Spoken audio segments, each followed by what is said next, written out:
அது துர்நாற்றம் வீசினாலும் கூட அதை சகித்து கொண்டு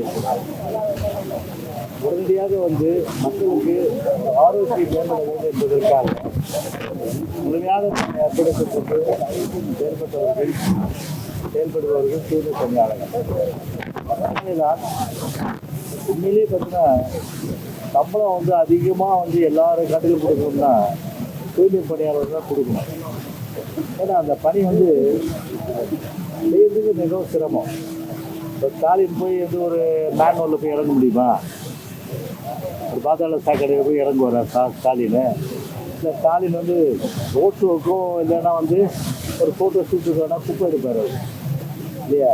ஒரு சும்மா தெருவாய் கூட்டுவது பொதுநலத்தொண்டு ஊரார் தெரிந்து கொள்ள படம் பிடிப்பார் பொதுநல உண்டுன்னு சொல்லுவாங்க. அது ஒரு ஊரார் தெரிந்து கொள்ள ரோட்டை ஷூட்டிங் அதை பண்ணுறதுல கெட்டிக்கார். ஆனால் உண்மையிலேயே இப்போ வட சென்னை குறிப்பாக ஜோன் 5, ஜோன் 6, அதே போன்று ஜோன் 7 கூட 7 மொத்தம் 3 ஜோனில், அதாவது ஆர்கே நகர், ராயபுரம், திருவள்ளூர், தேவிகா நகர், இது போன்ற துறைமுகம், இது போன்ற பகுதிகள் 5 நாட்களாக குப்பை எடுக்கலாம். 5 நாட்களாக பார்த்தீங்கன்னா துர்நாற்றம் வீசுது. கவலைப்பட்டார்களா இந்த அரசாங்கம்? கவலைப்படல. வருத்தப்பட்டார்களா? கிடையாது. மாநகராட்சியும் தூங்குது, அரசாங்கமும் தூங்குது என்பதை விட ஒரு திமிர் பிடித்து அலைகிறார். அதாவது நம்ம யாரும் கேள்வி கேட்க முடியாது, நம்ம யாரும் ஒன்று செய்து விட முடியாது என்கின்ற அந்த ஒரு திமிர். ஆனால் ஒரு ஸ்டாலினுக்கு நான் சொல்கிறேன், ஒரு சர்வாதிகார போக்கோட, ஒரு ஜனநாயக விரோத போக்கோட மக்களுடைய போராட்டத்தை, அது தூய்மை பணியாளர் குறிப்பாக ஒரு சமுதாயத்திற்கு அவர் பயன்படுகின்ற வகையில் தன்னை அர்ப்பணித்துக் கொண்டு தியாகம் செய்கின்ற அந்த தூய்மை பணியாளர்கள் போராட்டத்தை நசுக்குவது என்ற அந்த எண்ணத்தோடு செயல்பட்டால் நிச்சயமாக உங்கள் அரசு நாசமாகத்தான் போகும். கண்டிப்பாக அவங்களுடைய சாபம் இன்னைக்கு நிச்சயமாக நிறைய வருது. ஏன்னா நம்ம பணம் இன்னைக்கு கமிஷன் கரப்ஷன் எனவே அதில் இந்த கோடியே கொள்ளடிச்சிட்டோம்.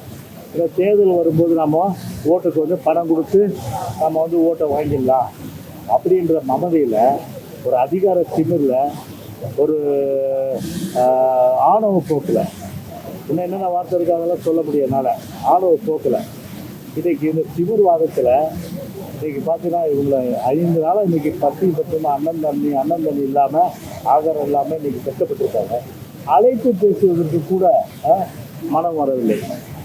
அவர் அழைப்பு பேசி என்னதான் உங்கள் பிரச்சனை அப்படின்னு, அதாவது ஒரு தனியாருக்கு குத்தகை விடுவதன் மூலம் இன்றைக்கி அதில் கமிஷன் கரப்ஷன் 3மே அதில் பணம் வருவாங்க.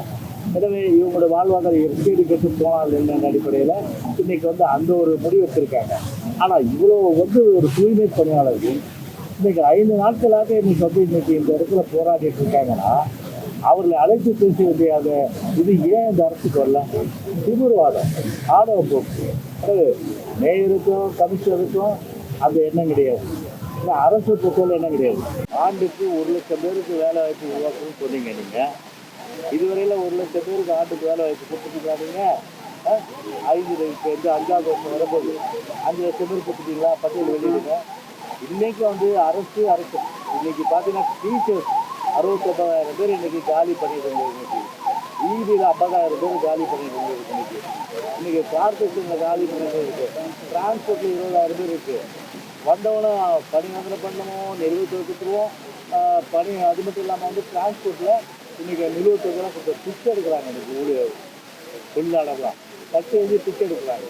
அந்த மாதிரி நிலைமைக்கு இன்றைக்கு தமிழ்நாட்டிலே தொழிலாளர் வர்க்கத்தையும் உழைக்கும் வர்க்கத்தை இன்றைக்கி தள்ளிட்டு இன்றைக்கி வாய் கூட்டாமல் ஒரு பொய்யே உருவமாக, பொய்யே மூலதனமாக, பொய்யே வாழ்வாக, 3மே பொய்யே மூலதனமாக, பொய்யே வாழ்வாக, ஒரு பொய்யர்னுடைய ஒரு முழு சாட்சியாக பொய்க்கு உண்மையிலே ஒரு நேஷனல் அவார்டுலேருந்து ஆஸ்கர் அவார்டு கொடுக்கணும்னா ஸ்டாலினை தேர்ந்தெடுக்கலாம். கண்டிப்பாக சொல்கிறேன். எப்படி தான் வாய் கூட்டாமல் மக்கள் என்ன நினைப்பாங்க? மக்கள் நம்மளை திட்ட மாட்டாங்களா? மக்கள் நம்மளை காரி துப்ப மாட்டாங்களா? அதை பற்றி எங்களுக்கு கவலை. அதை சொல்லுவாங்க ஒரு பலவர், காரி துப்புறாங்க, என்ன பண்ணுவேன், துப்புவேன். அந்த மாதிரி இந்த மாதிரி ஒரு முதலமைச்சர் இருந்தால் எப்படி வந்து பார்த்தீங்கன்னா நாடு உருப்படும் சொல்லுங்கள். அந்த அளவுக்கு இன்றைக்கி பார்த்தா மக்கள் இன்றைக்கி வந்து வெந்து நொந்து இன்னைக்கு வீதிக்கு இறங்கி போராடினாலும் இன்றைக்கி வந்து அதை பற்றி எங்களுக்கு கவலை இல்லை. தனியார் கொடுத்து கொள்ளடிக்கும், அதுதான் எங்களோட நோக்கம். அந்த வகையில் இன்றைக்கி போராட்டத்துக்கு அதை செஞ்சு அண்ணா திராவிட முன்னேற்றத்தை கழக பொதுச் சார்பில் இன்றைக்கி வந்து ஆதரவு தெரிவிச்சிருக்கோம். கண்டிப்பாக அவருடைய போராட்டம் வந்து நிச்சயமாக வெல்லும். இன்றைக்கி பார்த்தீங்கன்னா இன்றைக்கி வந்து தேர்தல் வாக்கு நிறைவேற்று, அதுதான் இன்றைக்கி நாங்கள் சொல்கிறது. தென் மாவட்டத்தில் மட்டும் போய் தென் மாவட்டத்தில் பெருசாக வந்து வானத்துக்கும் பூமிக்கும் இன்னும் பெரிய அளவுக்கு வேலை வாய்ப்பு இவங்க தான் உருவாக்கிட்ட மாதிரி அவ்வளோ குதிச்சிங்க. தென் மாவட்டத்தில் வறுமை ஒழிஞ்சிட்டா, தென் மாவட்டத்தில் 5 வருஷத்தில் வந்து பார்த்தா வேலை எல்லா இளைஞர்களுக்கு வேலை வாய்ப்பு போட்டு கொடுத்துட்டீங்களா நீங்கள்? சரி, எத்தனை பேருக்கு இந்த 4 வருஷ காலத்தில் 4.5 வருஷ காலத்தில் தென் மாவட்டம், அதாவது கிட்டத்தட்ட 13 மாவட்டங்கள் இருக்குது. 13 மாவட்டங்களில் எவ்வளோ வேலை வாய்ப்பு நீங்கள் உருவாக்கிறீங்க? அந்த பட்டியலை நீங்கள் வெளியிட தயாரா? நான் ஸ்டாலினை கேட்குறேன். தைரியம் இருந்தால் வெளியிடுங்க. அப்படி வந்து பொய் சொல்கிறீங்களா? பொய்க்கு உங்களுக்கு தான் அவார்டு கொடுக்கணும். நேஷனல் அவார்டுலேருந்து ஆஸ்கர் அவார்டுலேருந்து எல்லா அவார்டும் உங்களுக்கு தான் கொடுக்கணும். செய்திகளை உடனுக்குடன் தெரிந்து கொள்ள கீழ்கண்ட கேபிள் மற்றும் டிடிஹெச் நெட்வொர்க்குகளில் எம்நாடு செய்தி தொலைக்காட்சியை காணுங்கள். பாதகம் செய்பவரை கண்டால் நாம் பயம் கொள்ளலாகாது பாப்பா. மோதி மிதித்து விடு பாப்பா, அவர் முகத்தில் உமிழ்ந்து விடு பாப்பா. அண்மை செய்திகளை உடனுக்குடன் தெரிந்து கொள்ள இணைந்திருங்கள் எம்நாடு தொலைக்காட்சியுடன்.